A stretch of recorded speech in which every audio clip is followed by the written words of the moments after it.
Добар ден и од мене. Секогаш е задоволство да се биде дел од вакви настани кога можеме да означиме почеток на некоја нова градба или пак да посетиме објект кој што е во тек на градба.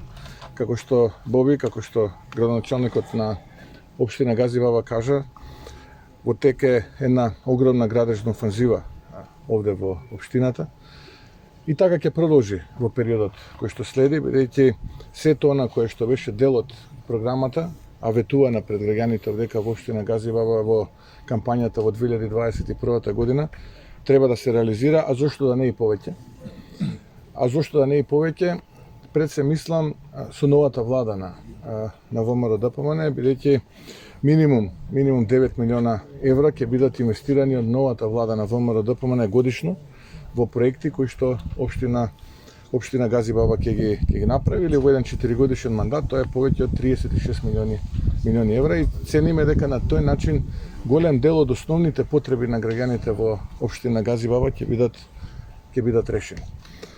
Јас не ми преостанува ништо друго освен да му честитам на Боби, на советниците во Советот во општина Газибаба, да им честитам на вработените во администрацијата. Не помалку е значајна улогата на пратениците кои што доаѓаат од општина Газибаба, кои што амандмански се борат секогаш во парламентот да обезбедат средства повеќе за да може да бидат реализирани проектите овдека во општина Газибаба, но за жал имаме влада таква каква што имаме, која што ги казнува граѓаните онаму каде што имаме градоначалници кои што доаѓаат од редовите на ВМРО ДПМН. Таков е и примерот со општинската врзница овдека и покрај тоа што ги помина сите филтри, покрај тоа што ги добива сите одобренија и позитивни мислења, за жал владата одлучува да оној последен чекор кој што е само обична формалност него заврши. На тој начин мисли дека ќе остане општината со помалку средства и нема да има реализација на проекти. Но тоа е што е. Сепак, кога се работи честно, кога се работи храбро, посветено, мотивирано, резултатите мора да излезат на виделина како што излегуваат тука во Газибаба и во овој период кој што предстои, уште повеќе ќе имаме реализација на проекти. Така што еве, јас тука би завршил, доколку имате други прашања, ви стоиме на располагање. Мицковски, предупредивте од можни закани, односно притисоци во процесот на донесување на уставните измени. Дали навистина постојат такви притисоци од која страна и зошто ги обзленувате јавно? Па видете, на тие состаноци кои што изминативе месеци се случуваат, сигурно дека ние не читаме поезија, како што тоа го кажав веќе во неколку наврати изминативе денови. И тоа се состаноци на кои што ние аргументирано ја браниме нашата позиција, односно ја браниме позицијата на огромно мнозинство македонски народ и огромно мнозинство македонски граѓани. И она што е најважно, ВМРО ДПМН како партија за македонско национално единство нема друга опција. Треба аргументирано, со факти и аргументи да се спротистави на овие криминални политики на владата, која што веќе не може да ги испорача сите оние работи кои што ги превзела како врска, ги превзела затоа што на тој начин мислеле дека ќе останат ден повеќе на власт, за да можат да крадат и да договараат криминал. Во едно такво отсуство сега тие што прават, одат коленичат по светот и меѓународната заедница ја мола да доаѓа овдека во Македонија и ја притиска да прави тортура и притисоци врз ВМРО ДПМН, а преку ВМРО ДПМН и врз огромното мнозинство граѓани во Македонија. Но навистина можам да ги разочарам дека такво нешто нема да успее, и тоа беше јасно уште на 18 август, кога се гласаше дневниот ред во парламентот, но и претходно кога на Уставната комисија се гласаше практично потребата за уставните измени и таму беше јасно дека владеачкото мнозинство нема 2/3. Навистина жалам што мора граѓаните во Македонија да бидат дел од оваа тортура јавна која што им се врши, наместо да зборуваме за реалните проблеми, да зборуваме за проблемите на пензионерите, да зборуваме за инфлацијата и екстремно високите цени на основните прехранбени производи. Да зборуваме затоа што нашите најмили ќе почнат повторно и оваа учебна година без учебници. Да зборуваме за катастрофата во здравството, луѓето за жал умираат по ходници без да добијат здравствената нега која што им следува. Да зборуваме за проблемите на земјоделците, да зборуваме за оние земјоделци чија што производна цена на пшеницата килограм е 19 денари и за жал скапува во амбарите бидејќи откупната е пониска од 11 денари. Да зборуваме за катастрофата во економијата и конечно да зборуваме за огромното ниво на криминал и корупција.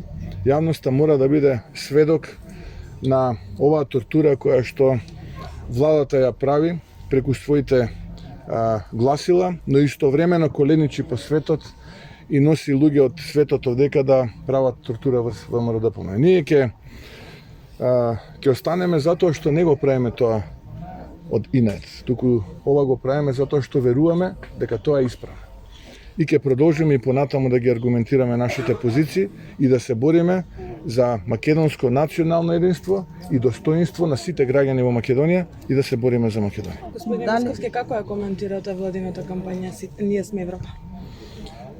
Па видете, тоа е плагијат еден, бидејќи нема ништо оригинално кај владата на ДУИ и СДСМ, или СДСМ ДУИ, како мислите дека е поисправно. Таму нема ништо оригинално, тоа е еден плагијат кој што е веќе виден во Европа.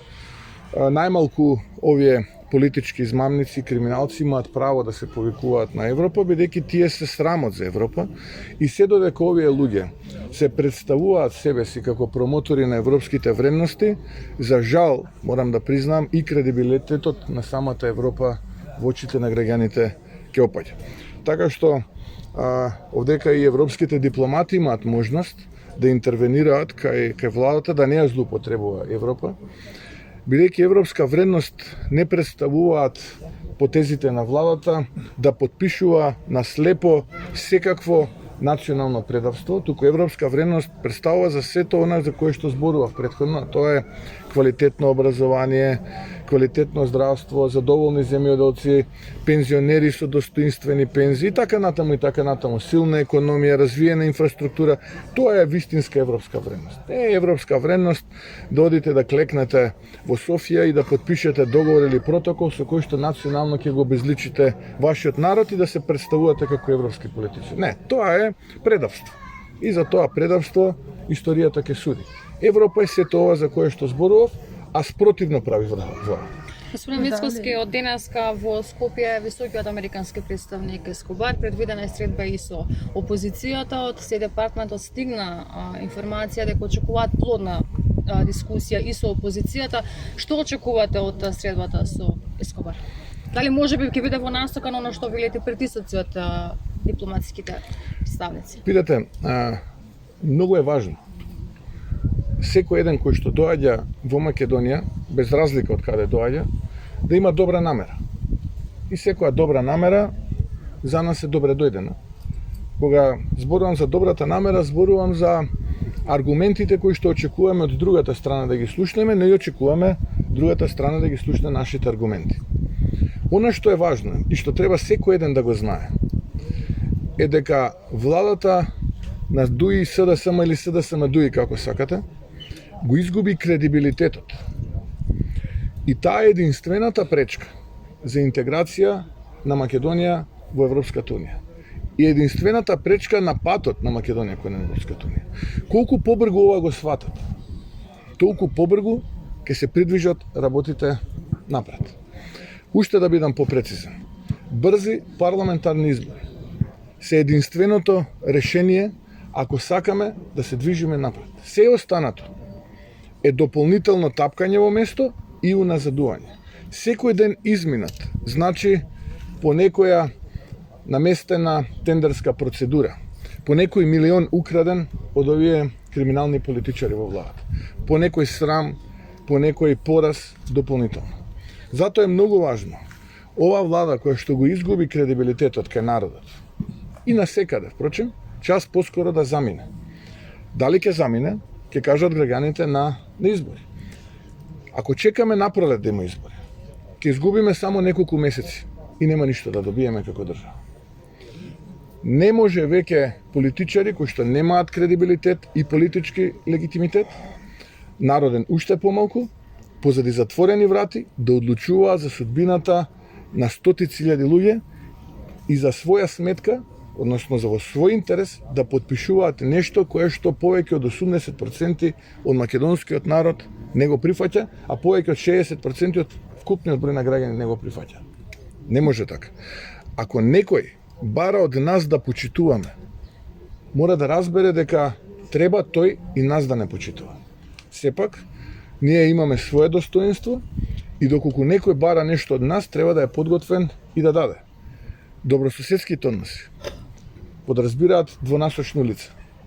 Без да биде улицата двонасочно, односно да бидам попрецизен, да биде еднонасочно, ние не можеме да се движиме напред во процесот.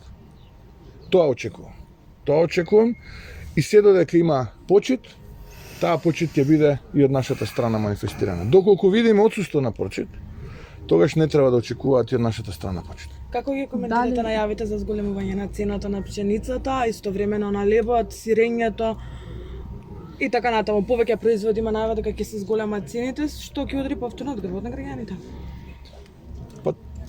Токму за тоа изборував, дека тоа се вистинските европски вредности, кога вие на граѓаните им овозможувате достоинствен живот, односно ова се што вие го кажавте да не се случува. А за жал кај нас тоа се случува поради неспособната влада. Ова не е влада која што само ќе остане запамтена по националните предавства, криминалот и корупцијата и неспособноста, туку и токму поради сите овие порази во реалниот живот, кои што се реални проблеми на сите граѓани, и тоа е причина повеќе да таа замине. Има многу причини зошто оваа влада го изгуби кредибилитетот и легитимитетот и зошто треба час поскоро да одиме на избори. Неколку месеци повеќе не ја решаваат работата, напротив, ја усложнуваат и ја уназадуваат. Дали би го продолжиле дијалогот со власта околу уставните измени и дали би прифатиле евентуална нова лидерска среда? Видете, во минатото многу работи ставивме на маса. Пред некое време, пред неколку дена, на мојот говор во Кичево за роденденот на Општинската организација 33 години од формирањето на Општинскиот комитет Кичево, споменав дека пред повеќе од една година буквално се беше на маса. Дури и тоа што Ковачевски сака да го каже мојата политичка кариера. Се беше на маса. Се беше ставено на маса повеќе од една година. Тие ништо не успеа да направат. Исто така, во овие повеќе од година дена континуирано и покрај тоа што никој не прашуваше кога го правеше тој договор, нудевме решенија, потенцијални решенија. Хрватски модел, одложено дејство и така натаму. Нема ништо повеќе на маса. Нема ништо повеќе на маса. Само една работа е на маса. Лидерска средба околу датата за предвремени парламентарни избори. И на таа лидерска средба да ги договориме деталите околу законските измени, подготвени сме на брзи парламентарни избори без техничка влада. Само тоа е сега на маса. Секој некој што сака да разговара со нас за ова прашање е добре дојден. Се останато ВМРО ДПМН во моментот го смета во рамките на оваа кампања на тортура, притисок, која што и во јавноста се случува, не само врз ВМРО, врз комплетната јавност, и ВМРО ДПМН на тоа ќе се спротивстави. Единствената работа што сега ја имаат на маса е да, можна е лидерска средба околу датумот за предвремени парламентарни избори и динамиката на законски измени во делот на техничка влада. Ке повторам, подготвени сме на брзи парламентарни избори без техничка влада. Да, ви благодарам.